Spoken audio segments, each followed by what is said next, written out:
that now I would like to take you on that journey just for a little while to witness what is happening in the life of Al-barzakh right now. As we are living now, things in the barzakh that are occurring.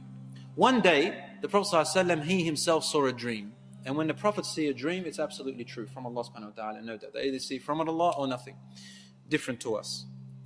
And he said, Atani atini al-layla. Last night, someone came to me in my dreams, meaning angels.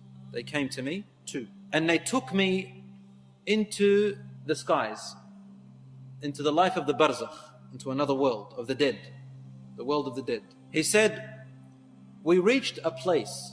I saw before me a man who was lying down on the floor, on his back. And there was another man, a big man holding a huge stone.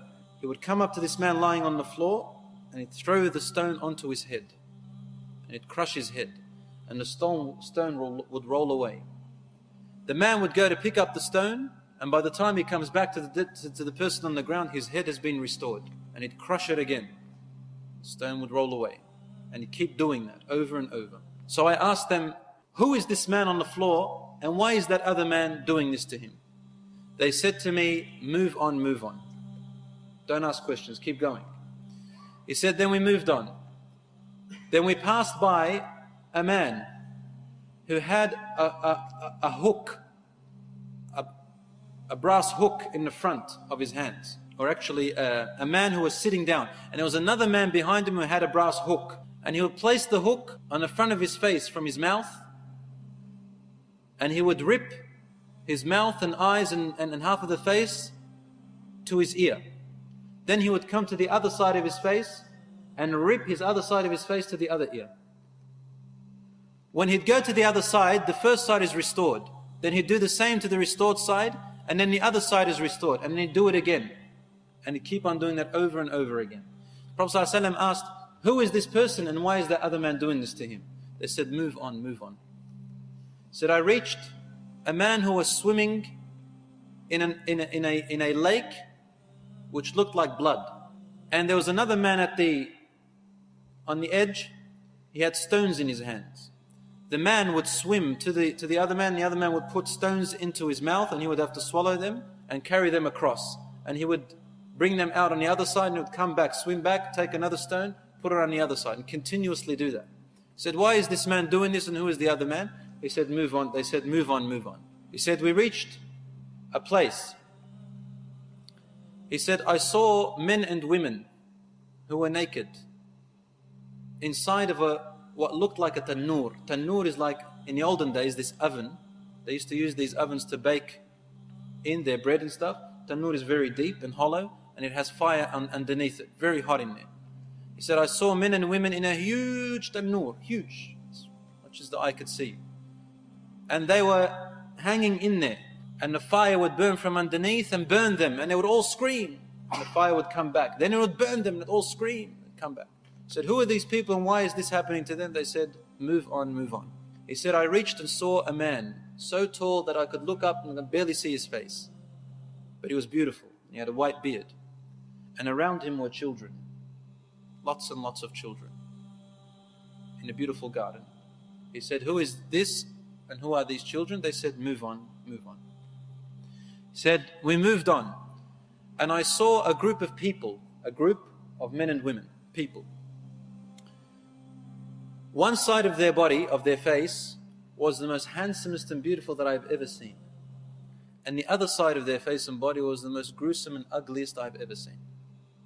Then they'd walk to a river and they'd bathe in it, and then the side that was ugly was restored to be as beautiful as the other side. And so they were completely beautiful as I've ever seen. I asked, who are these people and why is this happening to them? The angel said, move on, move on. He said, I came to a man, big man, and his face was the most hideous and ugliest I have ever laid eyes on, and he didn't smile. I asked, who is this person? And they said, move on, move on. Finally, as the dream was almost over, I turned to my companions and I said, this night I have seen many strange things. Can you explain them to me? And they told him, the first person that was having a man crushing his head is either, we don't know the exact tafsir here, either an example or it is real. Nevertheless, this is what will happen, or what it is happening to the person who dies before the Day of Judgment. He said that was a man who used to deliberately sleep past his duties, his prayers. يَتَثَاقَ رَأْسُهُ عَنَ الصَّلَاةِ. His head is too heavy to get up for his prayers. And so he is being punished like this until the Day of Judgment. The second person, who were having hooks ripping their sides of their faces to their ears, said these are the people who used to spread lies about other people. Walk out of their home and spread lies about this person, that person, rumors, lies. And they'd carry on information without making sure if it's true, and they carry it about the other people, ruining their lives and their reputations. Namima. It's called namima. Yamshi bin namima. Walking in rumors and gossiping about other people. So it's being ripped. This is punishment till the Day of Judgment. The third person, who was swimming and having these stones, he said, ذَلِكَ آكِلُ الرِّبَى. He is the person who consumes interest, riba, usury. Yani, he is not in need. It's not a necessity for them to consume riba, or to take it, or to give it, and they did it. So they are being punished this way until the Day of Judgment. What's going to happen is going to be worse. He said the people that were in the tanur, in that big huge oven underneath and screaming from the heat, were the adulterers and adulteresses, fornicators and fornicatresses of this ummah, of this nation. As for the people who had one side beautiful and the other side ugly, and they would wash from the river and they would be restored, he said these are the people whose good deeds are equal with their bad deeds. They burn a little bit, or these are the people whose good deeds weren't enough, to make them enter Jannah. So they have burnt for their bad deeds, and then they are saved from the fire, or they will be saved from the fire, and they will cleanse themselves from this river in Jannah, and they'll be restored. As for the tall man that you saw with children around him, that is Prophet Ibrahim alayhi salam.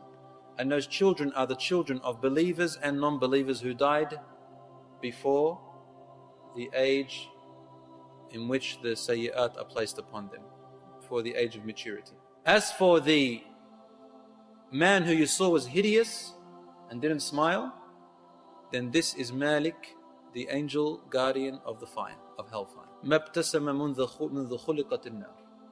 He has never smiled since the day the hellfire was created by Allah subhanahu wa ta'ala. And he is the guardian who makes sure the people of hellfire are being tortured for their choice of going against Allah and refusing His message.